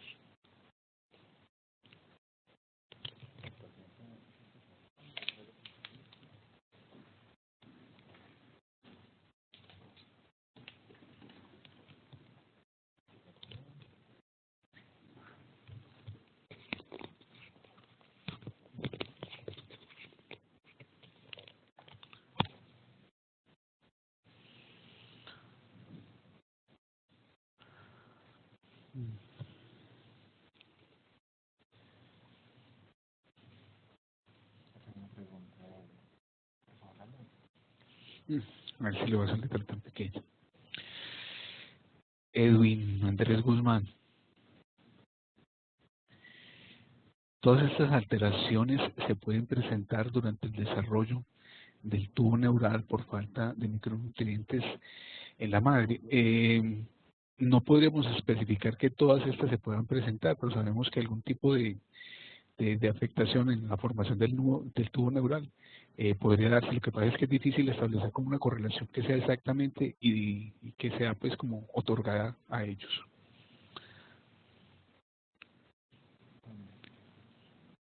Tania Franco. ¿Podrías abordar los trastornos? No sé qué sentido pues estaríamos hablando de abordarlos, si es especificar como cada uno. Pues en este momento sería como un poco complejo,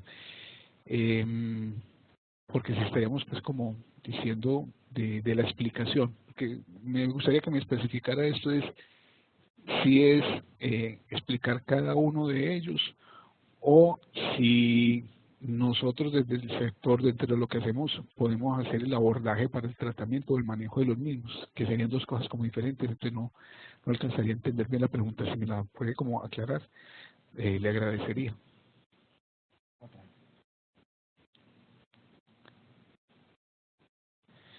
¿Qué son zonas silentes? Bueno, son zonas silentes, estamos hablando de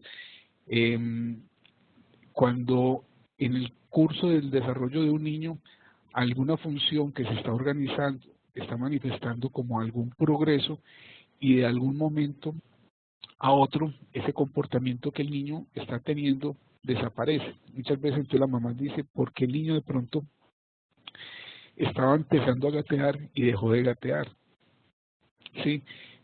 Fue que se le olvidó, fue que pasó algo, el niño perdió ese tipo de aprendizaje. Entonces aquí lo que hablamos de zonas silentes es que a nivel interno entra en un proceso de reorganización. O sea, se va haciendo un nivel de organización mucho más complejo y la conducta ya no sale solamente como gateo, sino que ya puede incluso el niño empezar a tener la parte de bipedestación y empezar a intentar caminar. Hay muchas veces que sucede en el desarrollo del niño, en el desarrollo, por ejemplo, digamos, del plano fonológico. En el plano fonológico a veces los niños tienen un juego vocálico muy alto, de un momento a otro empieza como a desaparecer y de un momento a otro aparece ya no solamente con el juego vocálico, sino que empiezan a aparecer la emergencia, por ejemplo, de sílabas o de algunas palabras. Entonces, a eso nos referimos con la parte de lo que podría ser las zonas silentes.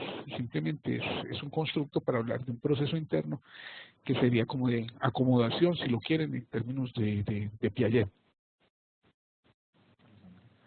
Carlos, buenas tardes.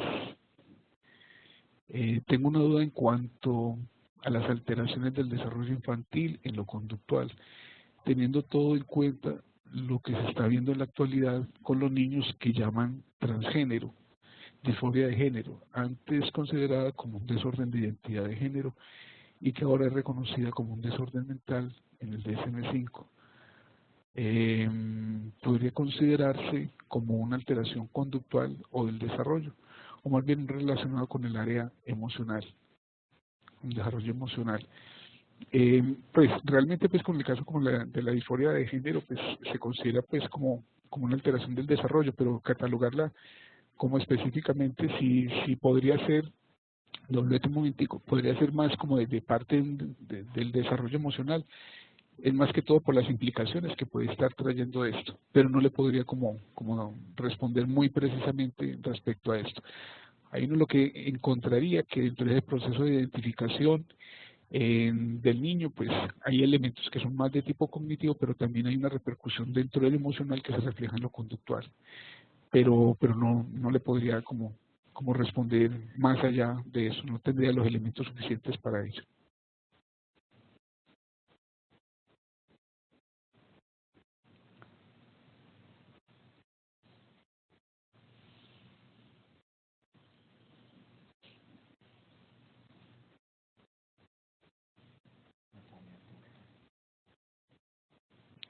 Natalia, ¿qué? ¿Cuál es esa? A ver, buenas tardes. En el programa de crecimiento y desarrollo tengo una niña de 16 meses de edad que presenta dificultades para dormir. Los padres refieren que solo duerme 2 horas en la noche y se la pasa jugando en el día, no duerme. ¿Qué podríamos ayudarle a los padres o profesionales? ¿Qué profesionales debe buscar? Que profesionales, a ver, ¿cómo podemos ayudarle a los padres o qué profesionales deben de buscar? Yo leo una cosa acá.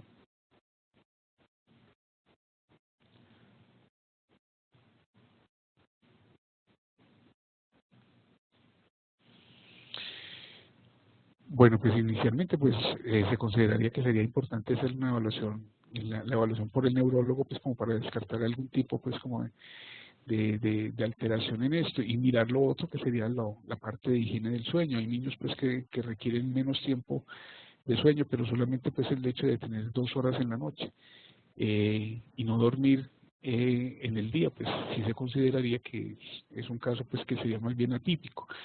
Yo pensaría en ese caso que sí sería importante pues como descartar algún otro tipo de anomalía de tipo neurológico eh, y mirar sobre todo la parte de higiene de sueño.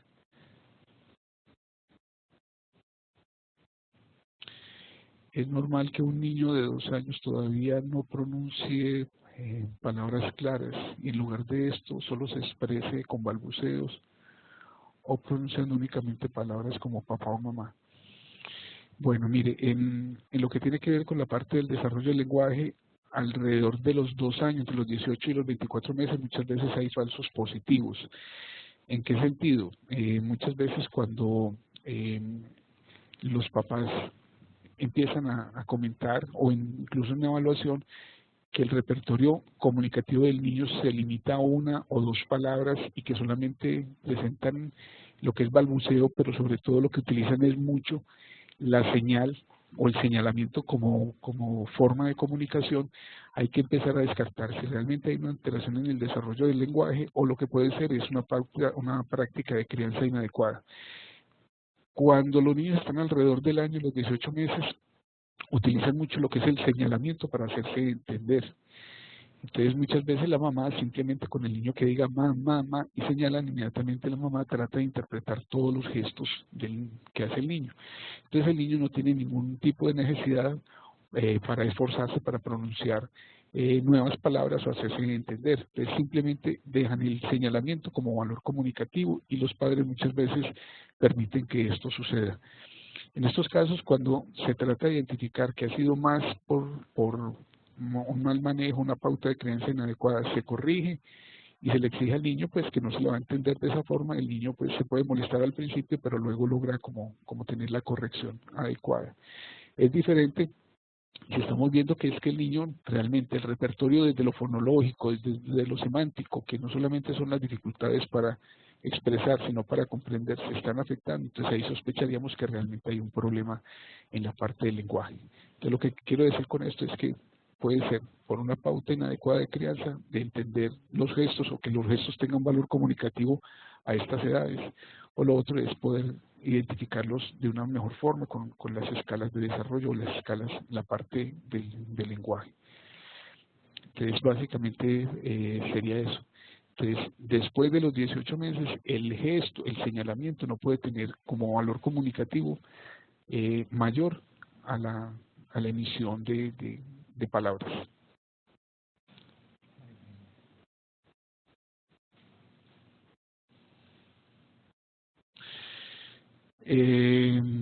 Buenas tardes, ¿me puede repetir el cálculo para la edad corregida en prematuros?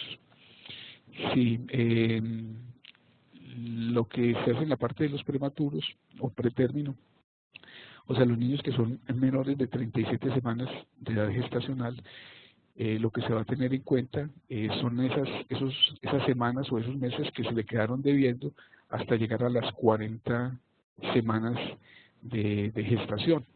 Si un niño nació de 30 semanas, entonces decimos que se le quedó debiendo para tener el tiempo de gestación completa, serían 10 semanitas.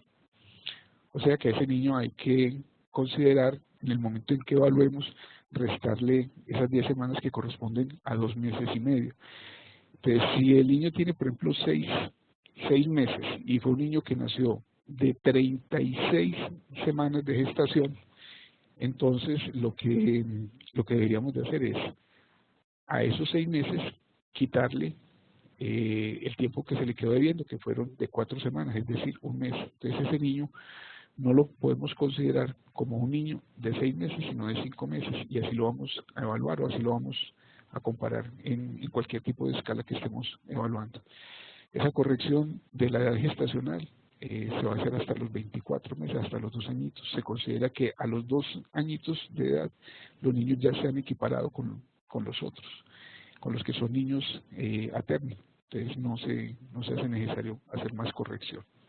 Entonces simplemente es la edad gestacional se corrige hasta las 40 semanas, pero solamente los que son pretérminos, es decir, los que son menores de 37 semanas de edad gestacional.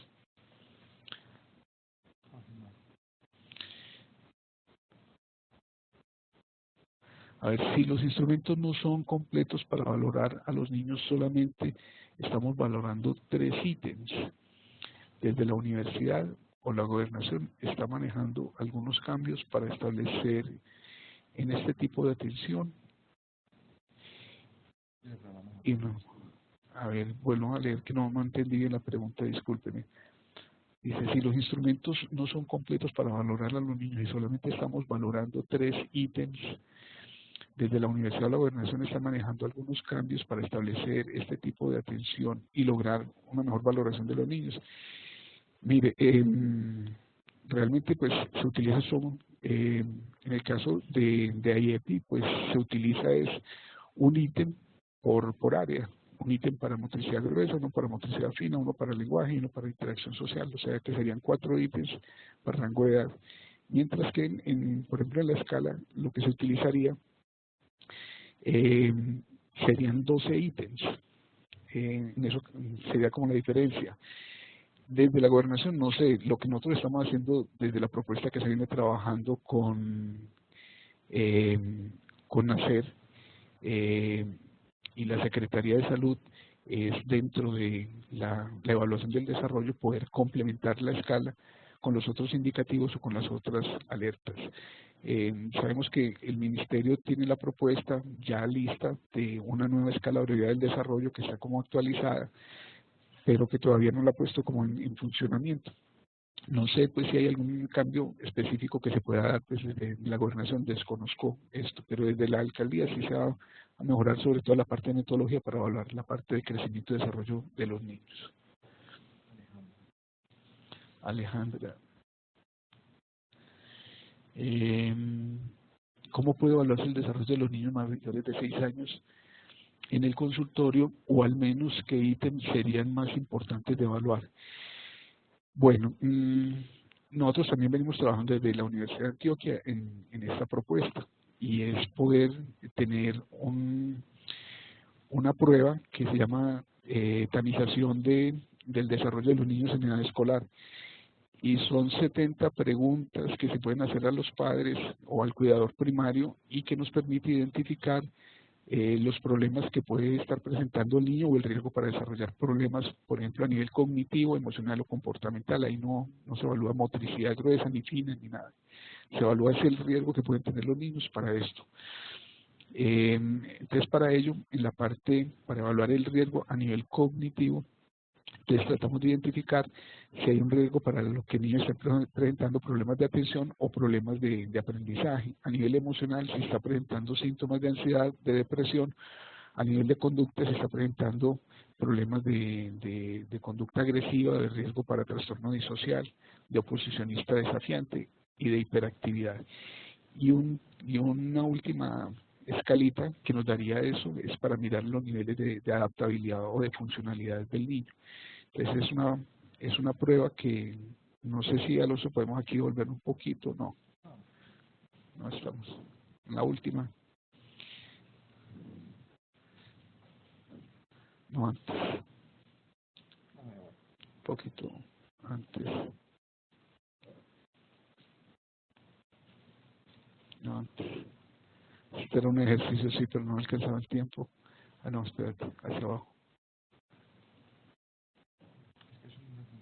No,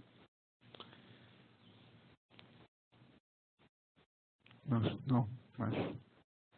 Otra.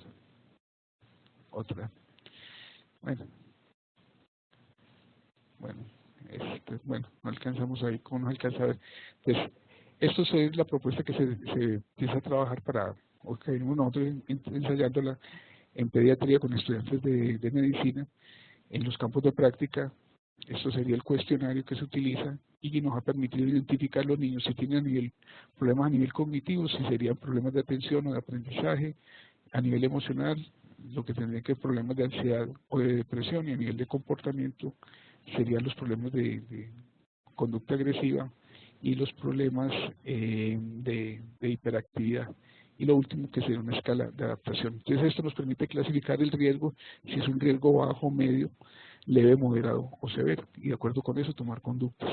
Entonces eso se puede utilizar en los consultorios. Pues me imagino que una vez que salga publicado en cualquier tipo de consultorio, usted en su consultorio particular lo puede utilizar, y fácil de calificar, eso lo aplica o la mamá lo puede calificar en 20 minutos, pues puntuarlo, y vos lo puedes calificar en alrededor de 10 minuticos y tener las respuestas que hacer en este caso. Manuela Tamayo. ¿Puedes regalarnos la bibliografía de las escalas nuevas que hay, por favor? Pues las escalas nuevas, pues las dos nuevas serían la escala de brevedad número 3, que la tiene el ministerio y todavía no la ha entregado. Pues hay algunas que están circulando, pero simplemente es como para revisión y observaciones, pero no se puede difundir todavía. Y la otra escala nueva que tendríamos ahí dentro de las que presentamos sería la, la escala de evaluación cualitativa del Instituto Colombiano de Bienestar Familiar, y que solamente se puede conseguir es a través de ellas. No, pues, no tengo pues en este momento autorización pues como para sacarlas, pero ya con ellos se pueden tener. Lo otro es con lo de la escala abreviada del desarrollo y lo de cocientes. Eso sale próximamente pues en publicación y con eso pueden tener como la información. Ahora si quieren saber pues como de nuevos instrumentos o de nuevas pruebas, pues ya habría que buscarlo más pues en red para saber, por ejemplo, de la escala de Bailey o la escala de Batelli, qué modificaciones han tenido, la de Griffith, que se utiliza mucho en los programas, por ejemplo, de para los niños prematuros, para el programa de canguro se evalúa mucho con la escala de Griffith. Pero más allá de cualquier otro tipo de escala, podemos decir que alrededor del 95% de las escalas se evalúan las mismas 4 funciones: motricidad gruesa, fina, personal y social. Y todo eso obedece a una escala original que fue la de Gesell, que fue el que propuso eso. Entonces no vamos a encontrar mayores modificaciones frente a los instrumentos. En algunos pueden haber un poco más de extensión en los ítems o en los rangos de edad, pero en general casi que todas podemos decir que evalúan lo mismo. ¿Quién más está?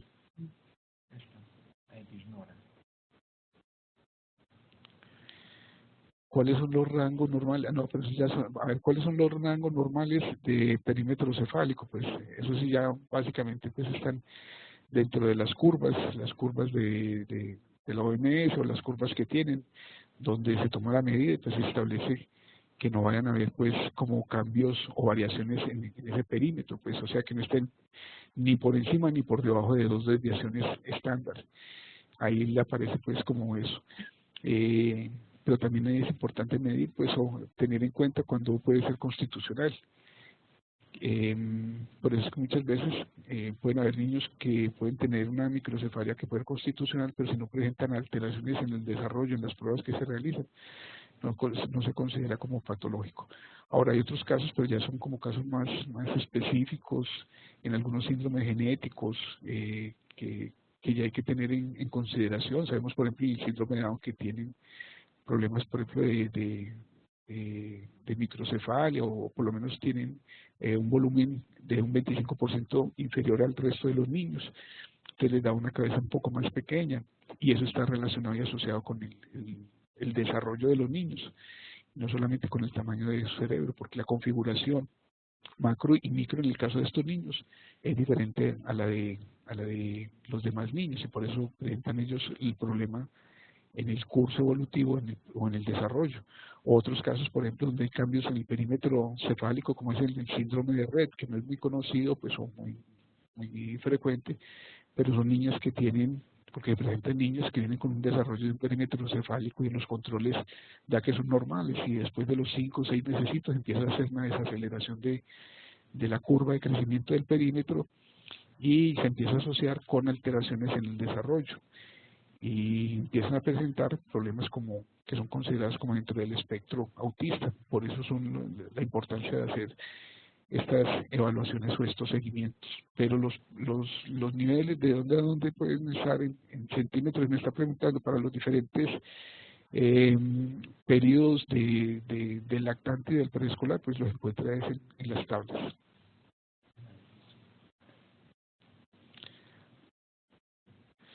¿Por qué es tan frecuente encontrar a los niños con mejor lenguaje que en las niñas, en especial entre los 2 y los 24?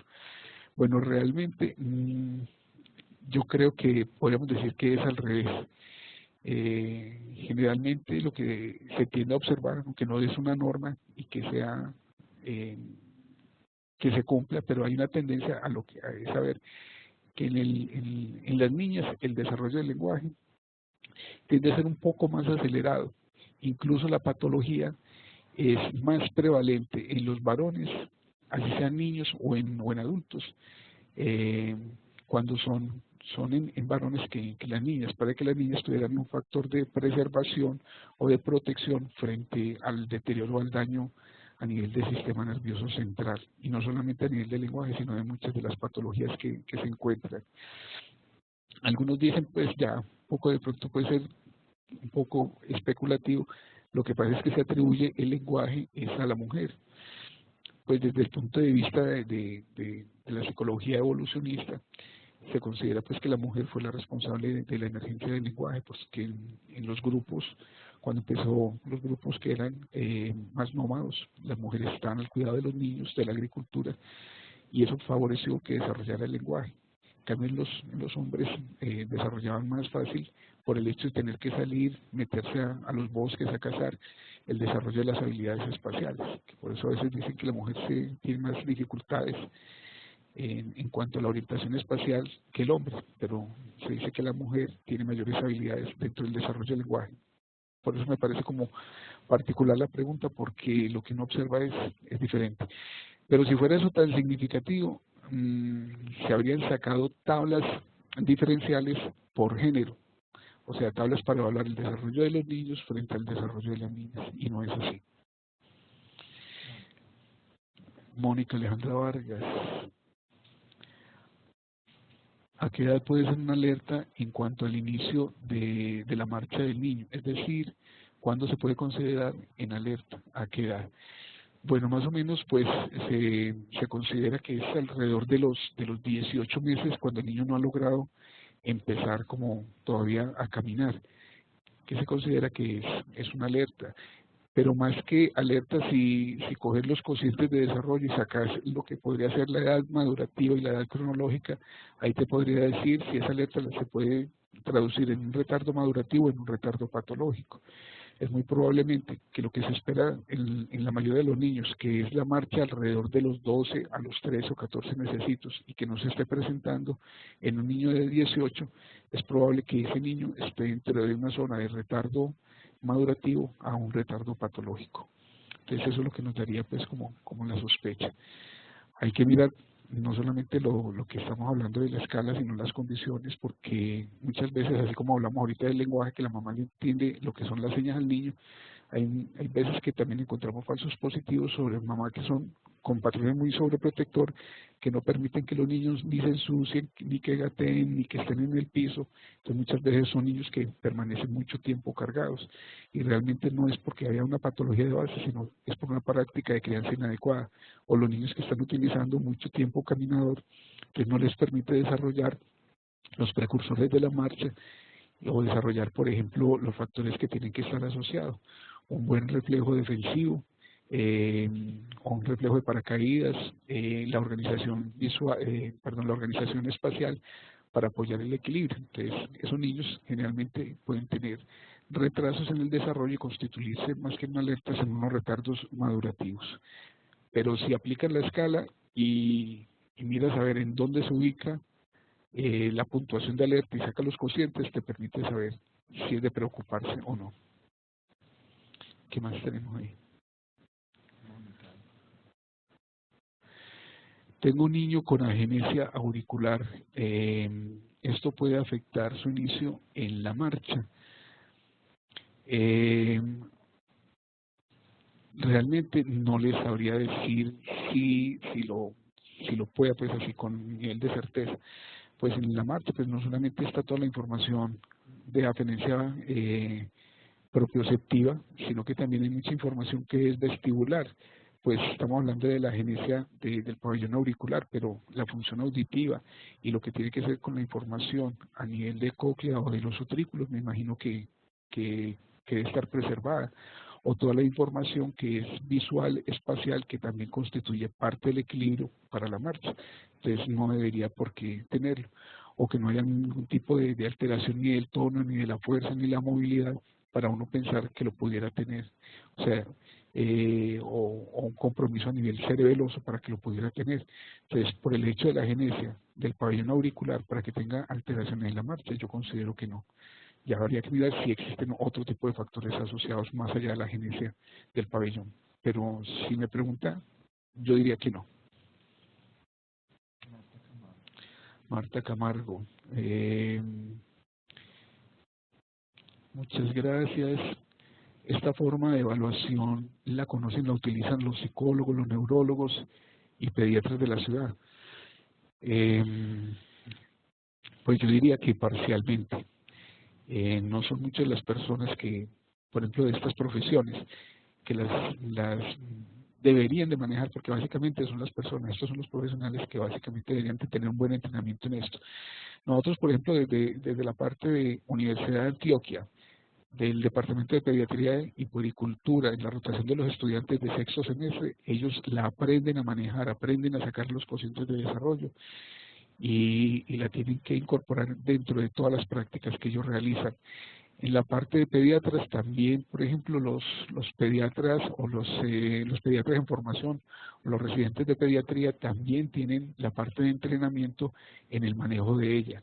En este momento en la ciudad se ha venido haciendo pues como un esfuerzo grande a través de nacer con convenios con la Secretaría de Salud para hacer capacitaciones en el programa de crecimiento y desarrollo. Y yo particularmente vengo trabajando mucho lo que es la evaluación del desarrollo a través de la escala y a través del manejo de los cocientes.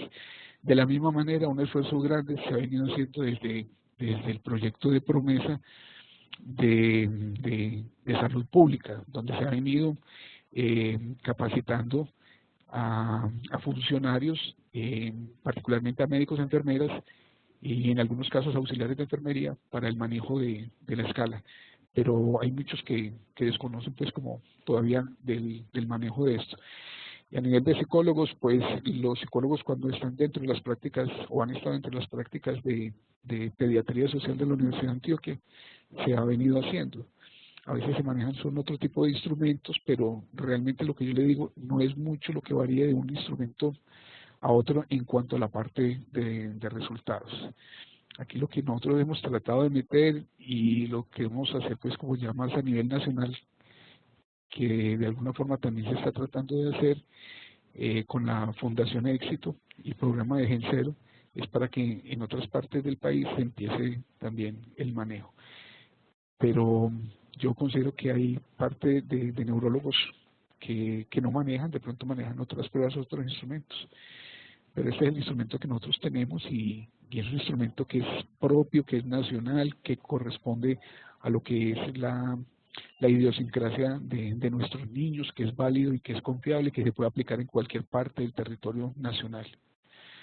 Entonces, en ese sentido, no digo que sea pues como lo último y perfecto, pero es un muy buen instrumento que le podemos dar un buen uso. Pero recuerden, no es tanto el instrumento, sino el profesional el que esté detrás del instrumento. Perdón, está un poquito de...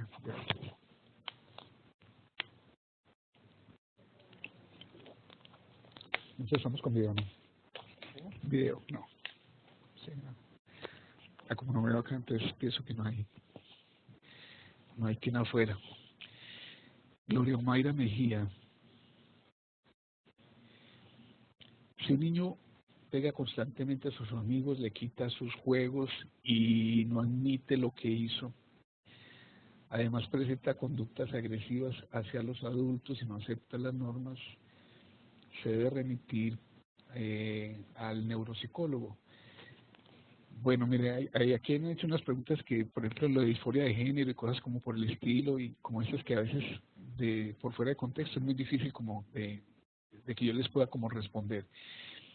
Si en esta simplemente nos asumimos pues con el problema de comportamiento del niño, que es más de tipo comportamental, donde hay un patrón de comportamiento agresivo hacia niños y hacia adultos, pues que remitir al neuropsicólogo como neuropsicólogo no. Puede que sea remitido pues a psicólogo, pero una valoración neuropsicológica para un niño por este cuadro yo no lo consideraría. Más que todo habría que mirar es de pronto dentro de la parte de la dinámica familiar, como han sido las pautas de crianza. Incluso mirar pues a veces la parte de los antecedentes o de los entornos que se manejan en la dinámica familiar, para poder como decir, o sea, uno pensar que un niño que presenta esto es un niño pues, que ya viene preconfigurado para presentar ese tipo de conductas es muy bajo, es muy poco probable. Generalmente este tipo de comportamientos aparecen, son como conductas aprendidas. Muchas veces se deben al manejo que se ha dado inicialmente del niño, niños que son de temperamento difícil, o niños con pautas de crianzas que son muy ambivalentes, que permiten eso. Entonces, más que un neuropsicólogo, de pronto podría ser un psicólogo infantil el que le podría como ayudar a entender un poco más qué es lo que está sucediendo en el caso de este niño. Esta es otra pregunta. ¿Cuál?